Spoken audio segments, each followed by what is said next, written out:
to What is Leadership? My name is Leah Hume, and for my senior project, I decided to join Brooke Moran and my fellow senior, Annie Westbury, to pursue the What is Leadership Speaker Series project. Going into this series, I knew I'd learn about logistical skills, but I also knew I'd have the opportunity to learn about great leaders and be able to strengthen my leadership skills. The reason we have this series is because the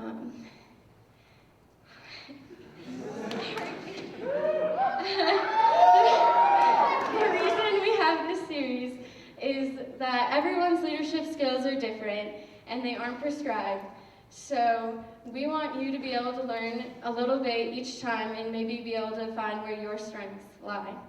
This series started last semester, and we had the awesome opportunity to have Malcolm Daly and Tyler Hamilton, and now this semester, last week we had Stacy Baer come to the stage, and now we get to have the opportunity of Jake Norton. We also, on March 30th, Lynn Hill will be coming to talk about compassion and collaboration.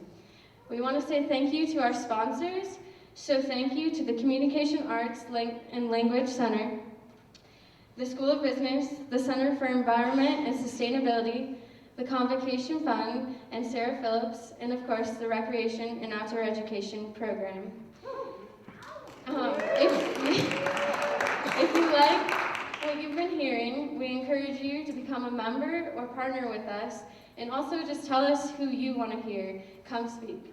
We also have an email list outside the auditorium if you want to know who's coming to this valley, and also at the end of our speech tonight, we want to know what your joy is.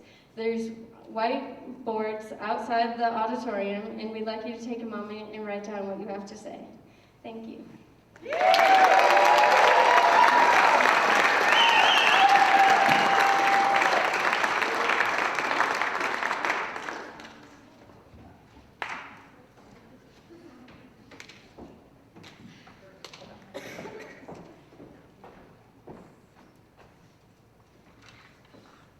We have a little round for Leah.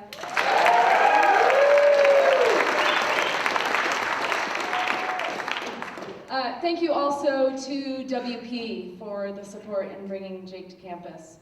Brooke Moran, yeah, woo, WP! Thanks to all of you for coming. I know it's been a really hard couple of days in the powder, so I just appreciate you persevering and coming here. I'm Brooke Moran. I'm a professor in recreation and outdoor education, and it's really exciting to put on this series, so thanks to all of you for coming out. We're garnering insights from different folks, different tidbits and perspectives, and so thanks for coming and kind of celebrating these people and learning alongside of all of us. So some of you may be thinking, who is Jake? And a lot of times when we ask that question, we're really asking, what is Jake? Jake is a photographer, National Geographic photographer. He's an award-winning filmmaker. He is an international high-altitude mountain guide who has been to the summit of Everest 3 times. Let's see, what else? A motivational speaker for multinational corporations. In fact, next week he's headed down to Mexico to do just that. He's a team member on the 1999 expedition on Everest that discovered George Mallory's body. And those accomplishments are unbelievable. But it's not the accomplishments that make us. That is the what on the resume, right? So maybe a better question is, why is Jake? Jake is an advocate for bringing safe drinking water to communities in need because he understands that families who spend all day hauling water from the source to their homes then don't have time for education. Maybe they don't have the opportunity to prosper and to find greater joy because they're hauling water all that time. He's a United Nations ambassador for the Mountain Partnership the aim of which is to draw attention to mountains, mountain people, mountain environments, to have them included in the UN's Sustainable Development Goals. He's currently making a movie on the Ganges and bringing awareness to the challenges of this iconic and challenged river, to all the people who need it for survival and for spiritual connection. This is maybe one of my favorites. He has failed climbing Everest 4 times. Or has he possessed the humility and the keen perspective to prioritize his life and his kids' life and his wife's life and his water advocacy's life and his client's life in lieu of a summit? He's the father of 2, aiming to nurture their creative, inquisitive, and adventurous spirits. He's the partner of an advocate for education and mentorship of Mayan girls in Guatemala. And he lives with wonder, awe, passion, love, humility, and adventurous spirit. So Jake's why is about finding joy in life and in his career, but not just for himself and his family, but for those who he hasn't even met yet. Those who deserve the same opportunity that we all maybe take for granted, that those folks maybe weren't fortunate enough to be born into. So please help me welcome, I'm so excited, my friend of 26 years, I did the math, 26 years. Please welcome Jake to the stage.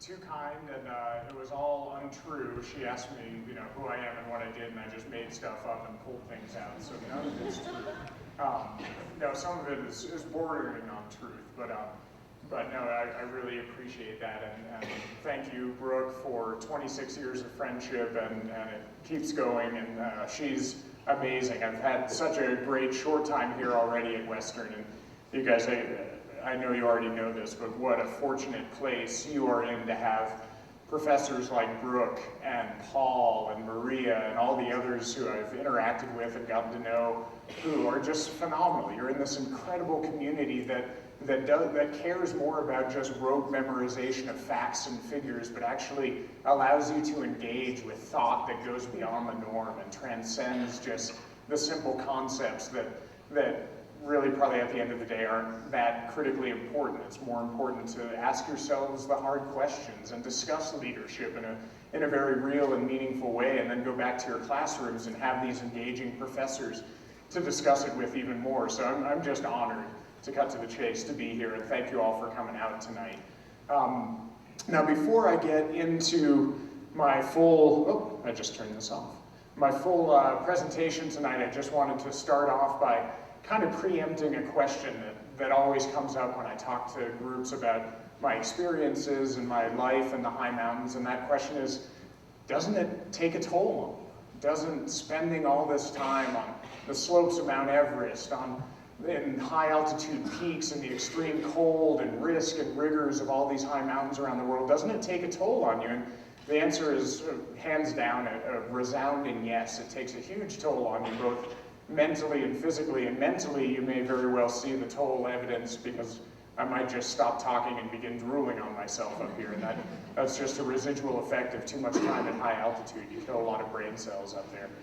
So just throw something at me, and I usually snap right out of it. But the physical toll is a bit harder to put into words and encapsulate, so I figured I'd just show you a photo of what I looked like when I got back from Everest from my last trip, and that's why I advise people against going to Mount Everest. You come back looking like that. Now, as you're probably guessing, that's not me. I'm not nearly that handsome. My beard is not that dark, and if you knew me better, you'd know that I can't even touch my toes on a good day. So if I ever got into that position, A, it would have been a horrible accident, and B, I'd still be in that position right now, which would be remarkably unpleasant for all of us. So this is actually a Hindu holy man, a man called a sadhu, at the sacred cremation grounds of Pashupatinath Temple in Kathmandu, Nepal.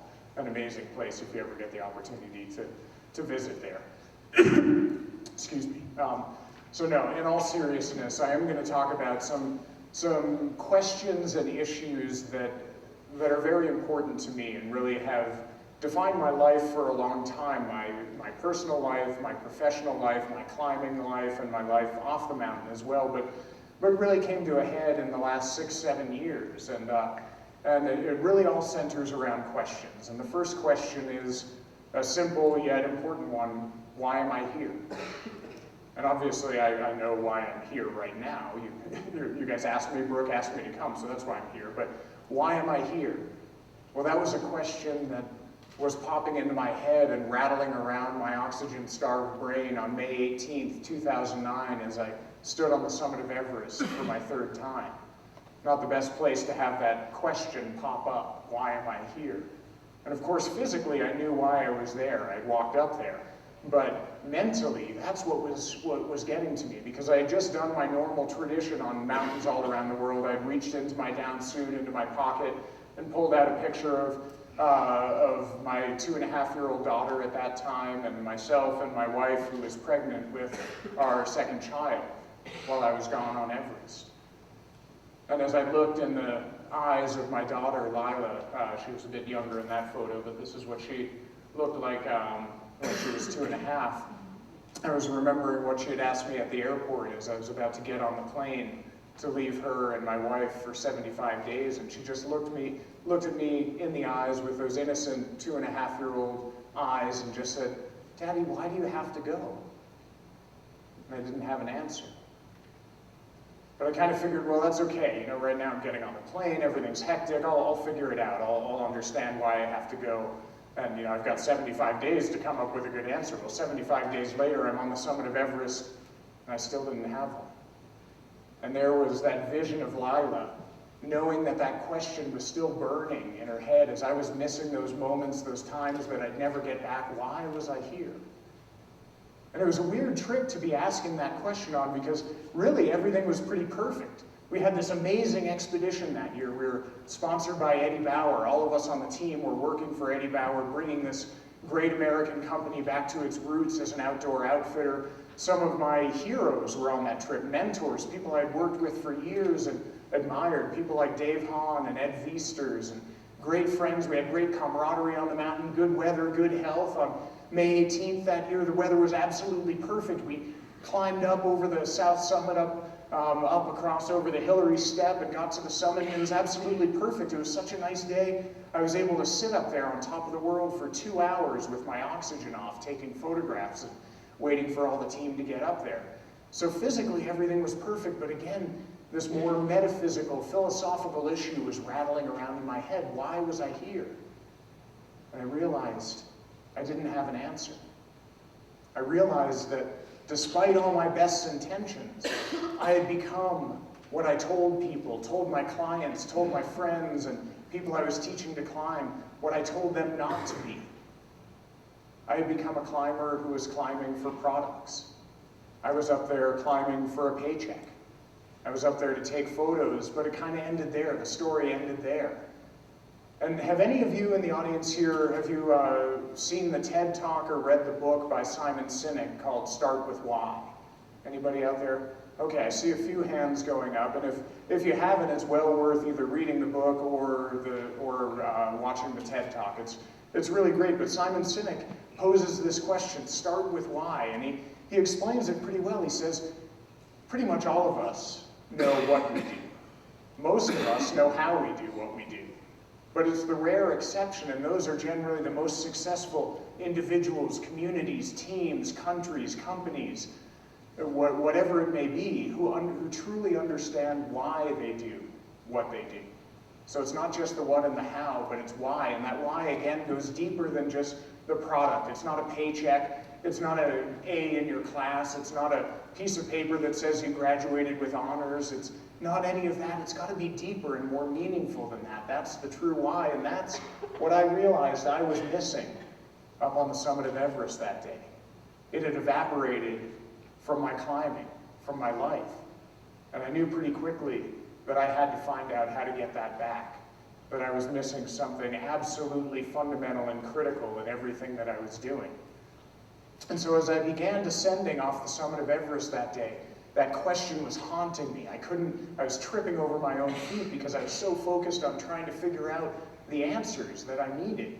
And so I started digging back through my memory because I knew once upon a time there were trips that really impacted me, that had a why, that had a meaning and purpose to them.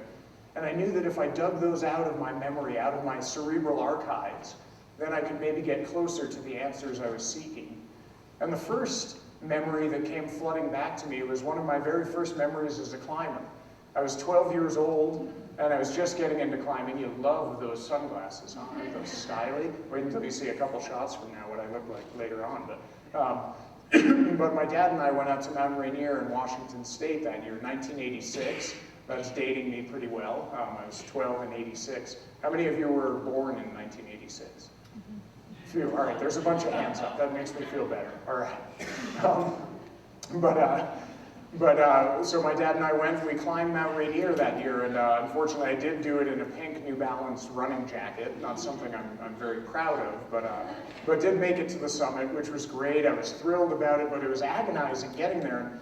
That evening, we went back up to Seattle to visit with my great uncle Duke, who was a climber as well, and could tell pretty quickly that I was struggling with what is climbing all about? What's the meaning and purpose behind this? And without a word, he slid a book across the table to me, a tattered old dog-eared book, and just said, look at this and read it. And the image on the front cover was absolutely haunting and stuck with me for years. It was this picture here of two tiny black figures ascending a giant whale-backed ridge and about to disappear into the vast immensity of a Himalayan peak. Well, those two climbers were these two guys, Willie Unsold and Tom Hornbein. This photo was taken on about May 10th, 1963, as they began one of their assaults on the unclimbed at that point West Ridge of Mount Everest. And for those of you who didn't see the film last night, I was able to do a film on their expedition, but I'll share the trailer here because it tells it a bit more succinctly than my words could.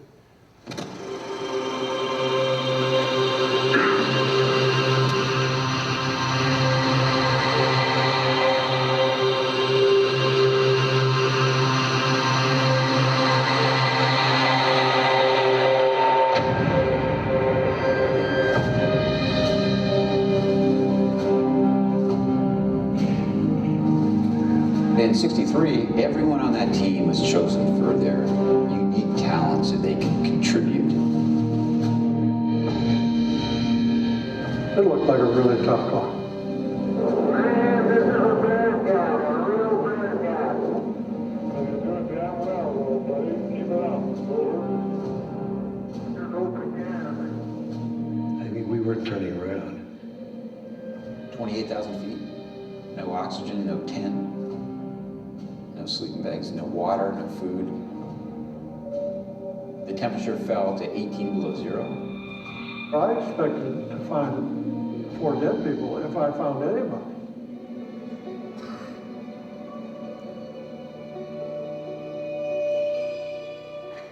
The opportunity to walk in their footsteps is something I couldn't say no to. The regular route of Everest is super dangerous. But it's nothing like the West Ridge.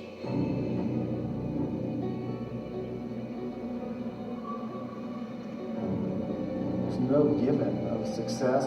There's a tremendous amount of risk. We got these terrible conditions, rock hard blue ice, covered by a little bit of snow. We'll see. We could be close to at the end of our rope here.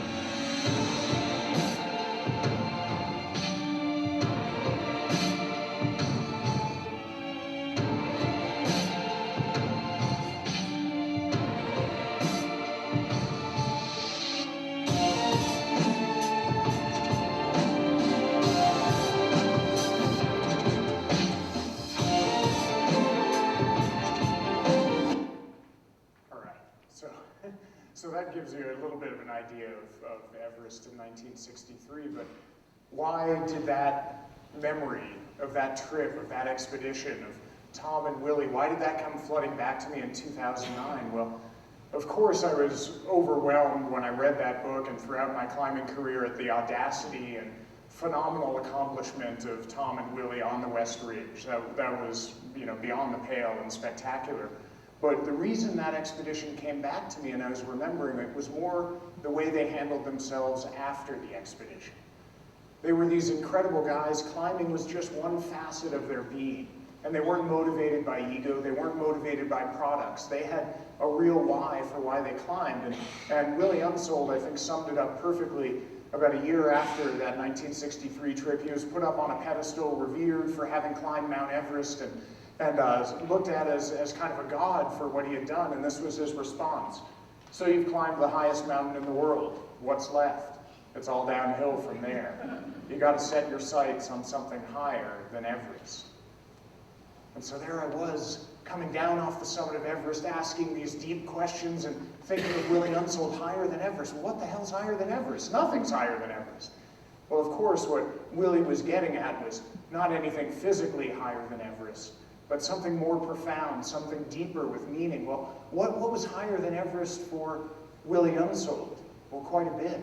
Again, climbing was just this remarkable amount of climbing, was one facet of his life. He did a lot of it. He made the first ascent of Masherbrum in 1960, the first ascent of the West Ridge in 1963, incredible climbing feats. But then he went on to be the first Peace Corps director of Nepal, came back to the States and founded Colorado Outward Bound. Then he went on to found Evergreen State College and be really the grandfather of experiential education. Just this amazing guy who was constantly giving in his life, giving outwardly, helping people, educating them, and sharing his passions for everything that he loved. So higher than Everest. That thought was just resounding in my brain, and I kept ascending down the mountain. We finally got back down to high camp at the South Col, and I crawled into my tent and was still mining my cerebral archives, and another expedition came back in. This other memory came flooding back. And it was again back in time, my very first expedition to Everest. I was 25 years old, it was 1999. We had this incredible team put together for the mountain that year, an incredible team of American climbers, and then all these guys in green here that I've got to point out, the high altitude climbing Sherpa. Truly the unsung heroes of Himalayan mountaineering, which you all probably know very well, and talk to Maria about it. If you're curious, she's doing some incredible research and a paper on the Sherpa and on Everest and the situation there, which we talked about a lot today. But these guys do the lion's share of the work on nearly every Himalayan expedition and sadly get the mouse's share of the credit for it. Phenomenal, phenomenal people in so many ways. But we had this incredible team put together for the mountain that year in 1999 because we had a huge, overwhelming goal. Our goal that year was not to try and stand on the tippy top of Mount Everest. That was a far distant secondary priority of ours. Our number one goal that year was to try and step back in time, back 75 years to June 8th, 1924, and figure out what happened on that day when these two men, George Mallory and Andrew Coman Irvine, emerged from their tiny canvas A-frame pup tent at 27,000 feet on the north face. They were literally dressed in tweed coats, cotton shirts, woolen knickers, and wore single leather hobnailed boots on their feet. They carried long wooden ice axes, and together Mallory and Irvine marched upwards, up the North Ridge and onto the Northeast Ridge crest, and there they stepped into no man's land. No one had been that high on any mountain anywhere in the world before. Well, Mallory and Irvine continued climbing up the North Ridge onto the Northeast Ridge crest, and at about 12:50 in the afternoon, they were last seen by their teammate Noel Odell, disappearing into a monsoon storm, and they reappeared only in the pages of history. Mallory and Irvine were never seen alive again. So we were going to Everest in 1999 to try and solve the greatest mystery of mountaineering, perhaps the greatest mystery of all exploration. Did Mallory and Irvine reach the summit of Everest on June 8th, 1924, 29 years before Hillary and Tenzin climbed it by the easier Southeast Ridge route? So it was essential that we had that strong team put together for the mountain that year. And luckily that year our team worked together seamlessly. We were all dedicated selflessly to that end goal. Nobody was looking out for their own best interest. And we literally marched up the mountain, setting up camps, putting in fixed lines, moving food and oxygen and equipment. And on May 1st of that year, it all paid off beyond any of our wildest dreams.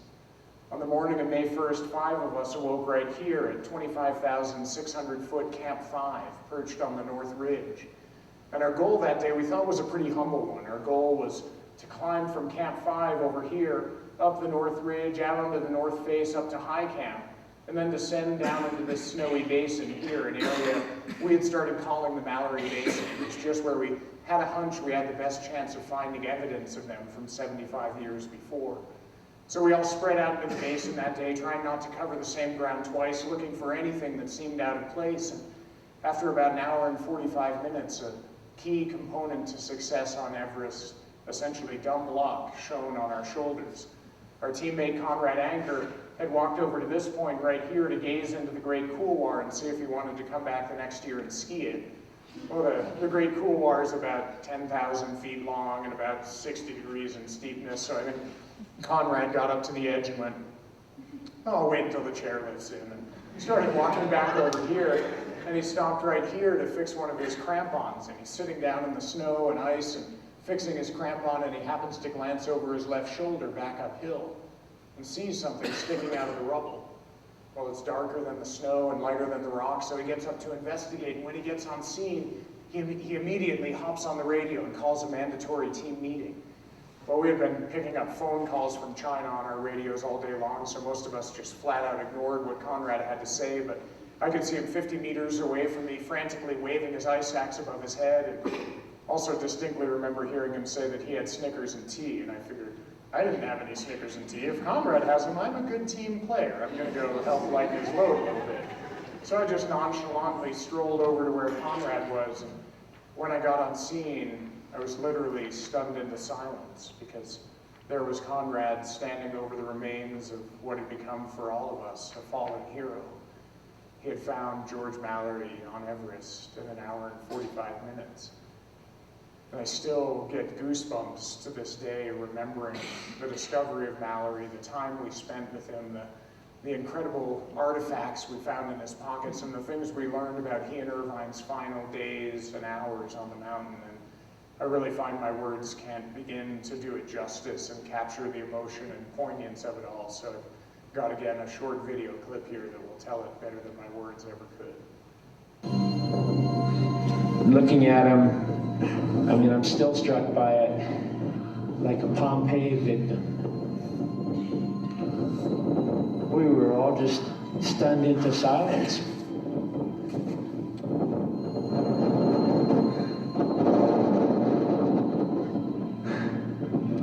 We all thought we were looking at Sandy Irvine. I went as far as scratching out a little tombstone for Irvine, so, 1902 to 1924. And I noticed that right around pretty much the clothing on his back was ripped off aside from his collars. And I noticed some tags there. Yeah, wait, this is George Mallory. Really? George Mallory. Oh my God. Oh my God. See that? George Mallory. Oh my God.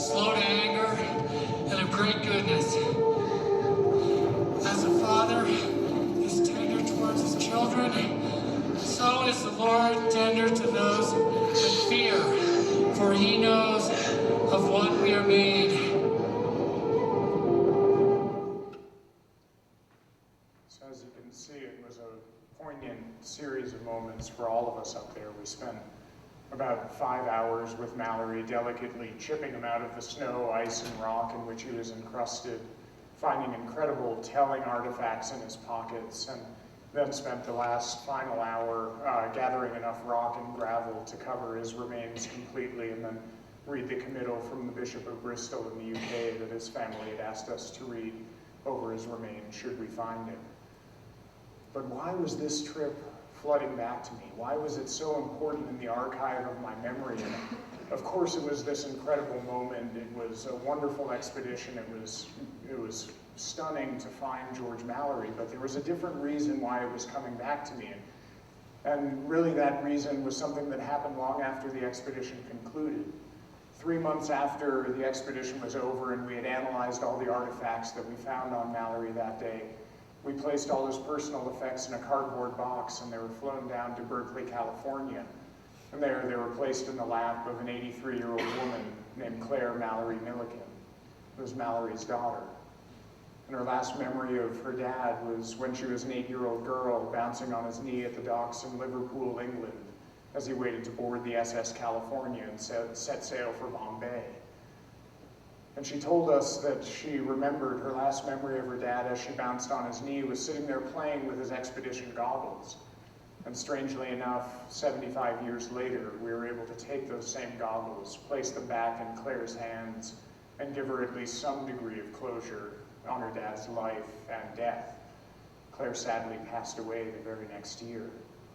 So it was that outward extension of that expedition, that element of our expedition and our actions helping someone else in some little way, some way that maybe gave her a degree of closure, maybe helped her understand her dad a little bit more, that made it come hurtling back out of the ether. And there was another reason it came back, and yet another quotation here, something that George Mallory said that began bouncing around in my head as well. Mallory had, in 1923, had just spoken to a sold-out crowd at the Broadhurst Theater in New York City. And as usual, he was surrounded afterwards by a throng of reporters. They were all clamoring, going, Mr. Mallory, why do you want to go back to Everest for a third time? He had already been there in 1921 and 1922. Well, he had been on a lecture tour in the US for a long time at that point, giving philosophical discourse on the subject to countless reporters who didn't ever listen to it or write it down. So at first he gave the flippant, now very famous response, because it's there. And they all wrote it down and said, that's great, we love it. And he said, oh, you Americans, I was kidding, come on. But later on he decided to wax more eloquently to the New York Times, and he said this. He said, the first question you will ask, and which I must try to answer, is this: what is the use of climbing Mount Everest? And my answer must at once be, it's of no use. There isn't the slightest prospect of any gain whatsoever. Oh, sure, we may learn a little bit about the functioning of the body at high altitude that may be put to some use for the purposes of aviation, but otherwise nothing will come of it. We shall not find a single bit of gold or silver to help the world. We shall not find a single inch of arable land on which to plant crops and raise food. It's of no use. So if you can't understand that there is something in man which responds to the challenge of this mountain and goes out to meet it, that the struggle is the struggle of life itself, upward and forever upward, then you won't see why we go. What we get from this adventure is just sheer joy. And joy is, after all, the end of life. So there was George Mallory. George Mallory, the guy who had spent most of his adult life attempting to climb Mount Everest. I mean, years of preparation, years of time on the mountain. These were 9-month expeditions in the 1920s. And he wasn't saying he was doing it for the summit. He was saying he was doing it for joy. Joy was the reason he was climbing. Well, what did that mean? Well, for George Mallory, certainly he was possessed and motivated by the act and the idea of climbing the highest summit on earth. He was one of the most gifted climbers of the age. People called him Galahad of the Hills, saying watching him move on steep terrain was like watching poetry in motion. He was a gifted athlete and climber and very motivated by reaching the summit. But he was also a dedicated countryman. He had served in battle like most of his teammates in the front lines in World War I. He knew that his country was absolutely battered and ravaged by the horrors of that war. And he also knew very well that the hopes and aspirations of his country, of his countrymen, that had been decimated by that war, Well, a lot of that was resting on his shoulders and that of his teammates to reach the summit and restore some glory to the British Empire. They had already lost the race for the North and South Poles. So I think a lot of that joy that Mallory spoke of was not inward joy, was not personal accomplishment. A lot of it was outward. He wanted to do it for his countrymen, for his people, for his teammates, and that was a lot of his motivation. So there I had these two kind of esoteric answers coming out at me out of the ether. You've got to go higher than Everest, you've got to find joy. Well, what did it all mean? Again, it was bouncing around in my head. We kept going back down the mountain, and I realized I still didn't have an answer. It had now been 76 days on the mountain, going on 76 days, and I still didn't have an answer to give Delilah. I was still immersed in that idea that I had just climbed for a product. I had no why, I had no joy in my life and my climbing.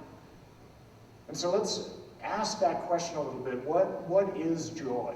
We hear that word a lot, and I think it took me a long time to define what it means for me.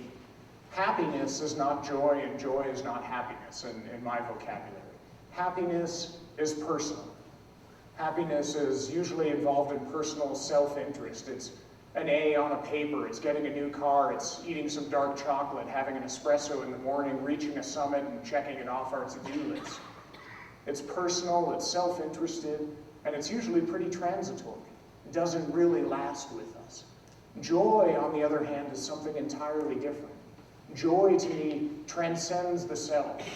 It transcends those personal gratifications that we seek that give us momentary happiness, and instead it goes deeper, and it often goes outward, propagates outward, and it touches people outside of us, outside of our immediate sphere of influence. It's helping our teammates, helping our classmates, helping people we may never meet, we may never know. It's volunteering at a soup kitchen. It's driving our efforts to do something good for people or environments and things that are outside of our immediate sphere. So to me, that's what joy is. Again, it transcends the self. But then I was sitting there thinking, well, where is my joy? Where is it? What can I find in mountains, in this career that I've built over 20 years? How can I extricate some joy and find some meaning and purpose in all of this? And then, as often happens, especially on the slopes of Everest in my experience, the answer came to me when I least expected it. There we were at high camp that night. Again, Camp 4, 26,000 feet at the South Col, exhausted after a long day. It was our third night up at the col. Falling asleep, myself and my tent mate John Greiber, and all of a sudden, just as I'm closing my eyes, the radio crackles to life.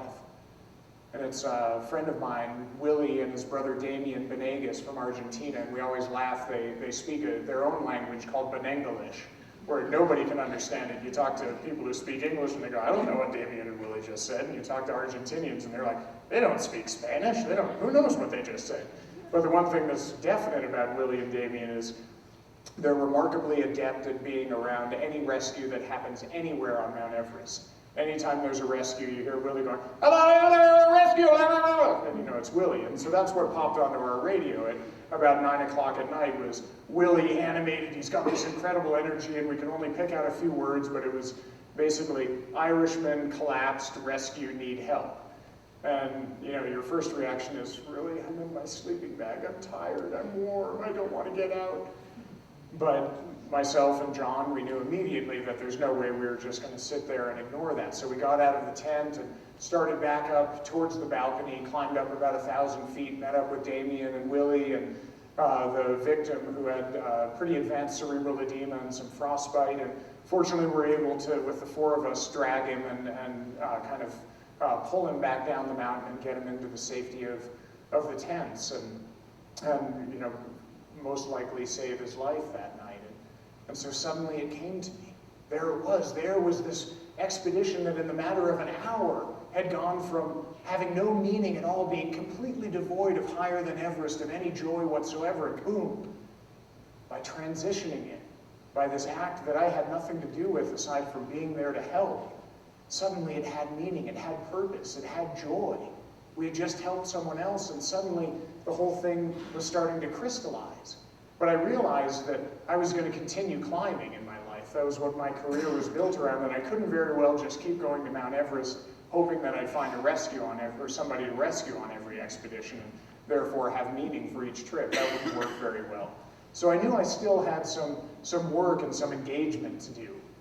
And as I descended further down the mountain, another quote came into my head. I was a philosophy major in college, history and philosophy, so a lot of philosophic, esoteric questions pop up in my head, especially in the rarefied air of high altitude. And so all of a sudden Aristotle came into my mind, and a wonderful quote, this one where he said, "Where your talents and the needs of the world cross, therein lies your vocation." I was sitting there thinking, all right, my talents are in climbing mountains. How does that in any way, shape, or form intersect the needs of the world? I couldn't figure out an answer. I was like, God, there's no answer to that. My talents, my skill set does not intersect the needs of the world at all, aside from maybe climbers who need rescues up high on the mountains. So I kept descending again, all these thoughts rattling around. We went through base camp. This is what Everest base camp looks like these days. It's a veritable city. This was taken in 2009. Pretty crazy place. But then we just started descending, and it's this amazing transition as you come out of the highlands, the high altitude terrain of the Himalaya, and you finally get back into the world of the living. Literally, you can feel your body starting to heal. You smell these trees that I never knew had a scent that you could pick up on the air, but you've been in the world of dead ice for so long, and finally you come back to the world of the living, and along with that, you start encountering people. And it started all clicking for me. As we descended down into the lowlands of Nepal, I started seeing the people and realizing this is where my joy lies. These people that I've met and encountered and developed deep friendships with all around the world. This guy, for example, he's an amazing guy. He's a sadhu in Kathmandu and Pashupatinath as well. And, pretty wild-looking guy. That's human ash on his face. He's a Shaivite ascetic, so he worships Shiva, lives at the cremation ghats, covers himself in human ash, wears only a metal loincloth. Not all that comfortable, I wouldn't think. So you think he's kind of this out there guy, but really amazing guy, because as I was leaving the first time I met with him and talked to him, as I was walking away, he looked up and he said, "So Janak," which is my Nepali name, he said, "Janak, tell me, what kind of your glasses, or what kind of glasses do you have? Are they Oakley or Smith?" I said, "Oh, mine are Smith." And he goes, "Mine are Oakley." And he pulled them out of his little satchel and smiled. I was like, all right, well, they match your loincloth. I'm very glad. But so I started encountering the people as I descended from the mountain and realizing, wow, here, this is the meaning, this is the purpose. Here's these people incredible people that I've met all around the world in my travels and expeditions, like him, people from places from the barren, arid Tibetan plateau to the killing fields and genocide memorials of Rwanda, from the peaks of the Ecuadorian Andes to the foothills of the Himalaya in Nepal, down into the jungles of southwest Uganda. People all around the world who, in so many ways, were so different from me and yet so similar. So similar, like this little girl in Uganda, Banda, who's the same age as my daughter. She has incredible challenges in front of her by no doing of her own. It's simply by virtue of geography. She was born in a village outside of Fort Portal, Uganda. My daughter was born in Golden, Colorado. Neither of them did anything, and yet their lots in lives, their opportunity, everything in front of them is polar opposite, vast difference. So I started realizing that people, this is how I could use my skills, and that's where, in Aristotle's words, my skills and the needs of the world could collide. Because I had just come off this expedition that got millions of views on our YouTube channel and Facebook and so on and so forth, intense drama, intense interest in the story of what we were doing, and yet at the end of the day, to cut to the chase, it was a bunch of rich white guys who climbed a snowy peak. Big deal, it didn't impact anyone. So it started dawning on me that there's a great need in the world, and there's a great drama and attention in climbing high mountains. So if I could merge the two and leverage the drama of climbing to get people hooked, bring them into the story, and then say, you know what? This really isn't that important, but this over here, that is important. And then I looked down. I looked down off the trail at the Imjakola River flowing beneath me, and it dawned on me, water. That's the answer. That's the answer to my joy. That's the keystone to this whole equation I was trying to work out through my wife, Wendy, over time and her work with an organization called Water for People, I had gotten to know very intimately the water and sanitation realities for so much of the world. And if you're not familiar with that, I'll just take you through it very briefly here, but around the world, 784 million people to this day do not have regular access to safe drinking water. Well, what that means is like this boy in Rwanda, the land of 1,000 hills, instead of going to school, he spends most of his day, 6 to 8 hours a day, walking from his village, which we're just right next to, his house, over this hill and down in the valley between these two hills with 2 water jugs, 25 pounds apiece, filling them up, bringing them back, walking back again, and doing that for 6 or 8 hours a day. His brother and sister do the same thing. And that's just for their daily needs of water. There's no water supply anywhere near their home. So that's the reality for 784 million people around the world. And take sanitation. Around the world, 2.5 billion people, 1 out of every 3 people on the face of this earth, don't have sanitation in their lives. And that means quite literally that they live in constant fear that what just came out of their body might come right back in their next drink of water. Every day, 5,000 children around the world under age 5 die of water-related, completely treatable illnesses. So these are huge, monumental issues. And so I started realizing that that, again, was where my joy lay.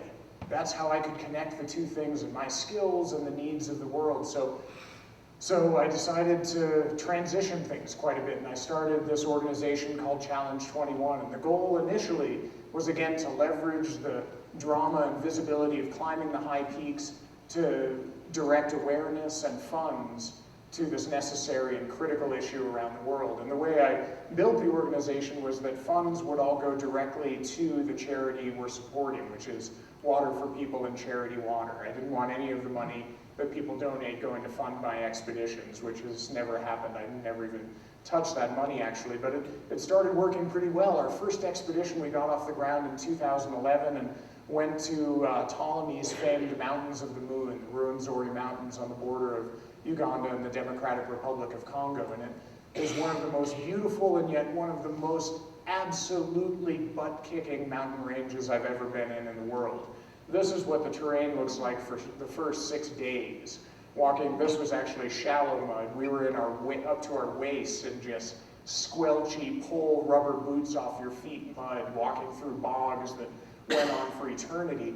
And then eventually you break out of the bogs, you're soaking wet, and you're up at about 15,000 feet, and boom, you hit the glaciers.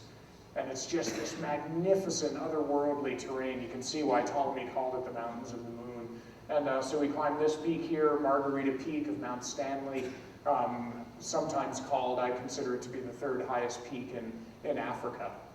And so we did that expedition. It went really well, raised a lot of money towards our goal, and so went ahead and launched a few more. So after that, we went down to El Pico de Orizaba, where I first met Abram and his dad, Chris, down there climbing back in, what was that, 2012, February 2012.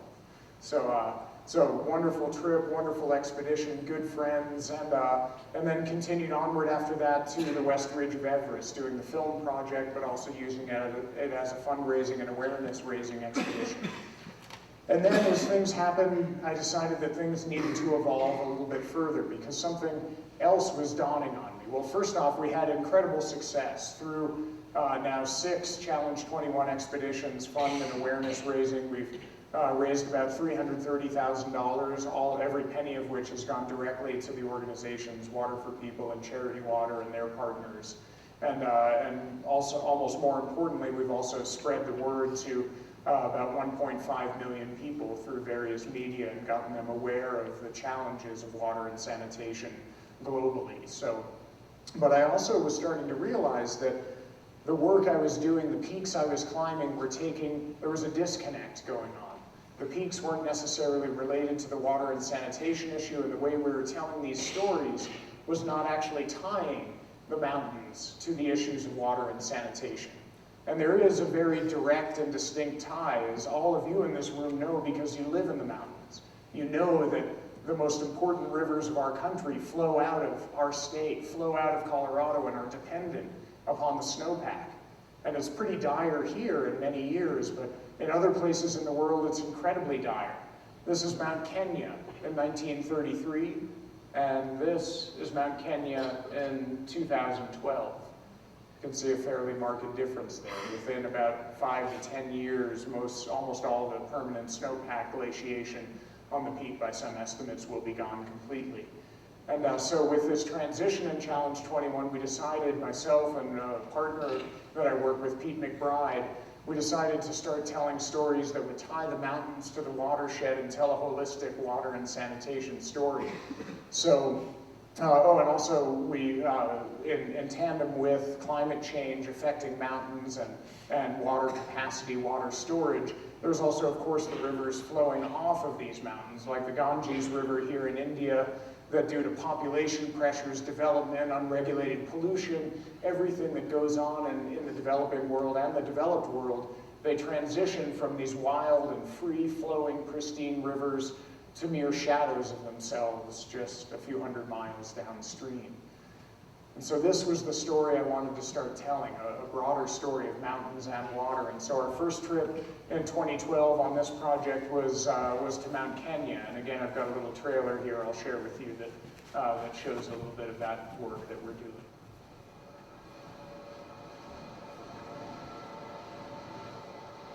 I came here in search of a water god.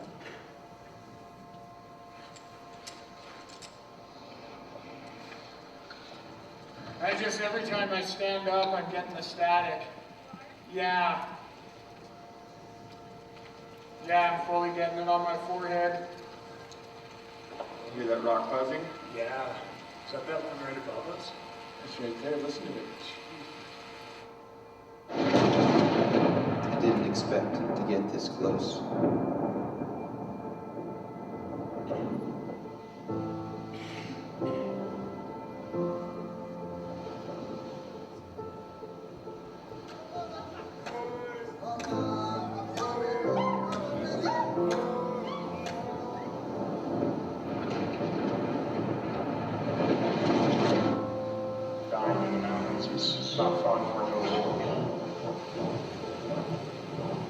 If you steal water, it's just as serious as stealing wildlife. Without that mountain, we wouldn't be here.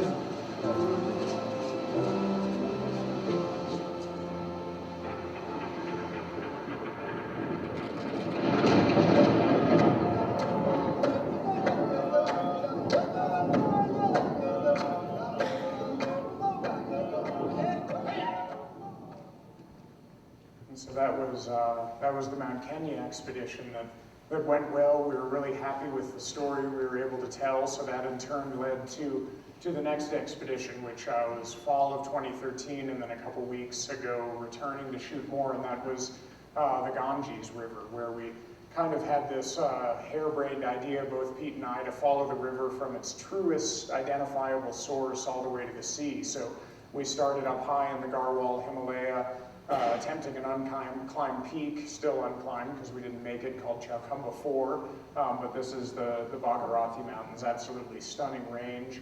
Following the river down for 1,500 miles through the heartland of North India, 500 million people depend on the Ganges River. That's the equivalent to the populations of the US, Canada, Mexico, and Russia combined. 500 million live on the Ganges, in the Ganges watershed, and all the way down to its terminus at the Bay of Bengal on the border of Bangladesh and India. And again, one more little video here that tells a little bit about that.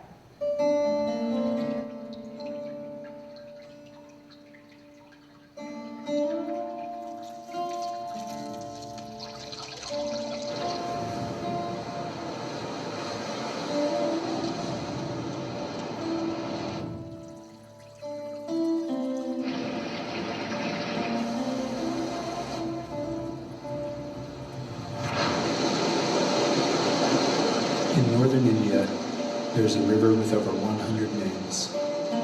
To Indians, it's most commonly known as Ma Ganga, or Mother Ganga. For Westerners, it's the Ganges. It's one of the most sacred rivers in the world. For 1 billion Hindu in India and beyond, it's more than a river. It's the physical embodiment of Lord Shiva, who held out his thick, matted hair and caught the Ganges in her fall from the heavens. Hindus believe the Ganges is purifying, her waters literally carrying sins away. Our idea was simple. We would follow this holy river by whatever means possible for more than 1,500 miles, from source to sea. We hoped our adventure would be a window into the country's culture, religion, and industry. High in the Himalaya would attempt an unclimbed peak, Chowkhamba Forum, which towers above the head of the Gangotri Glacier.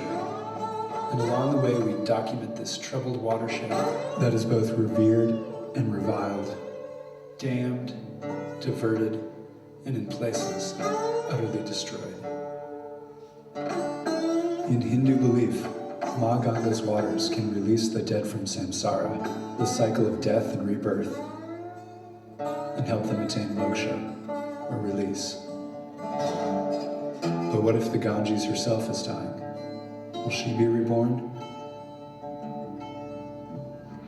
Or will she too be released from the pain of earthly existence? So I apologize for the audio on that. We're still in the edit phase, very much in the edit, and that's a very, very, very rough cut of kind of an intro to the film.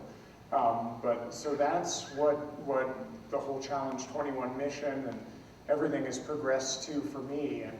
And so to kind of wrap things up here, so what does all this mean? What is the recipe for finding joy in your life? Well, you know, I can't say what it is for anyone out here. Your joy is your own. It's relative to you and your skills and where, again, in Aristotle's words, those intersect the needs of the world. But I do know one thing for sure, that until I started asking myself this question, my climbing was pretty much devoid of meaning. This career that I had built for 20 years was pretty empty and hollow, or had become that way. And it didn't require me giving up everything, you know, and going to a kibbutz or living on an ashram for the rest of my life or anything like that, which is totally fine if people want to do that, but it didn't require that. All it required was really a switch in focus. And again, finding out how my skills, my career, everything that I was passionate about, starting with passion, how that could be leveraged to do some service, do some good, have an impact on the world that I believe in, and that transcended me, and to touch on that element of joy. So if I can leave you all with one final thought, it's to do that. It's to really, as you get out of Western, as you move on to your careers, to your jobs, to hopefully a period of exploration and adventuring and journeying, as we were talking about, Annie and Leah and I last night. You know, take that time. If you're students here, take that time after college. You have your entire life to get serious, but you only have a short period of time to explore. And sure, there's financial realities, but figure out ways to find where your passion is. Begin there. Find your passion. Find what motivates you, what really drives you in life. And then go after it. Follow it with everything you have. But look outward and figure out, how can I make this job about more than just me, about more than just a paycheck, more than just personal self-gratification, but also at the same time make sure that there's benefit for you. You've got to make a paycheck. There are going to be financial realities at some point in life. So I look at it as J-O-Y, joy. So first find your joie de vivre, your passion in life, what gives you the most joy, the most happiness and drives you. Look for the other. The O. Look for an outward meaning to that, an outward purpose, and then make sure you include you in that equation. There's got to be some return for you, and that's okay. We can't all be total selfless altruists throughout our lives. There are realities in life. But if you do all of that, I think you'll find some joy. You'll find meaning in your life. You'll be able to do the things you want to, the things that inspire you. You'll be able to make a difference in our world, be it large or small, immediate or distant. And at the end of the day, things will all have a great deal of meaning, a great deal of purpose. And I'll leave you now with one final thought, again, a little philosophy, but from one of my favorite poets and writers, Rabindranath Tagore. And it says this: I slept and dreamt that life was joy. I awoke and saw that life was service. I acted, and behold, service was joy. So I thank you all again for listening to me tonight, for being here. I hope you had a good powder day, and I'm glad you made it here as well. And thanks so much to Brooke and Annie and Leah and Western and the whole community here. And go out and find it. The joy is out there. Make it happen. So thank you.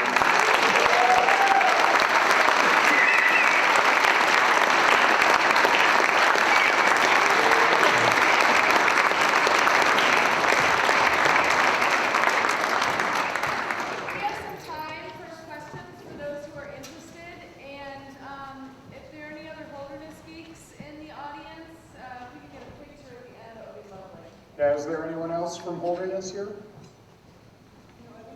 No? Maybe not. It's just us, two of us. Perfect. So anybody have any questions? Yeah. How did I get the money for the expeditions? Panhandling. No, it was close to that, and that's actually kind of what forced that, part of what forced that transition. But so at the beginning, it was a mixture. I was putting in a lot of my own money, investing in the project and the idea. So anything I made was kind of going straight into trying to figure out how to put these trips together. Then with my background as a guide, I would get clients on like that first trip to the Ruwenzori Mountains. I had 7 clients that came. They were all passionate about water and sanitation and fundraising. So they paid my costs to get down there, they paid their own costs, and then we were all tasked with spreading the word and fundraising.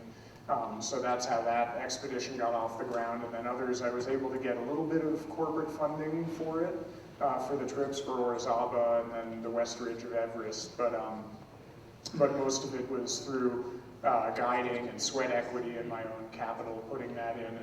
And then I realized that wasn't sustainable forever and started having to ask myself, well, what is the disconnect? Why isn't this working? And then that's when I really came to that realization that I've never been a climber motivated by summits and lists, and I was going after a summit list because I thought that would be the most saleable way of building this whole project. And so I wasn't super passionate about it. I wasn't motivated, and there was a huge disconnect between a lot of the peaks and the water story we were trying to tell. So that's when it started evolving into Kenya and Ganges and projects into the future. And then as soon as we did that, it worked. The funding started coming together. So again, it really told me that you have to follow what your gut says and not just go what you think is going to be most appealing to society, but follow your passions.